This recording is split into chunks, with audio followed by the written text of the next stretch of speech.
გონით რომ მჟავების გამოყენებაზე ვილაპარაკოთ. იმიტომ რომ ზოგიერთი თქვენგანი ისეთ რაღაცებს აკეთებს, რომ კანი შოკშია. კარგად მოკალათდი, ვიდეო შეინახე, გაკვეთილი, იწყება ეცდომა პირველი. ერთ დღეში ყველაფრის გამოყენება.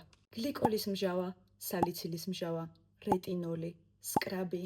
ბოლოს კითხულობ, რატო გამიწითხდა კანი? რასაც აქვს თავისი ლიმიტი. შეცდომა მეორე. ყოველდღე გამოყენება პირველივე დღიდანვე. ვიცი, შედეგი სწრაფად გინდა. კანი სამწუხაროდ ესე არ მუშაობს. დაიწყე კვირაში 1-2 და თუ მერე ყველაფერი კარგად იქნება, შეგიძლია გაზარდო. შეცდომა ნომერი 3. SPF-ის დავიწყებ. მჟავებს იყენებ, მერე მზეზე გადიხარ და მერე გიკვირს, ლაქები რატომ არ უკეთესდება. SPF-ი არ არის არჩევითი, მით უმეტეს თუ მჟავებს იყენებ.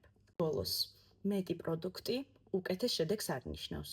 ზოგჯერ შენი კანისთვის ყველაზე კარგი რაც შეგიძლია გააკეთო არის ის, რომ ცოტა ხანი დაასვენო. მითხარი ამ 3-დან რომელ შეცდომას უშვებდი. კითხვების არსებობის შემთხვევაში დამიკომენტარეთ, მეტი საინტერესო ვიდეოსთვის დამაფოლოვეთ.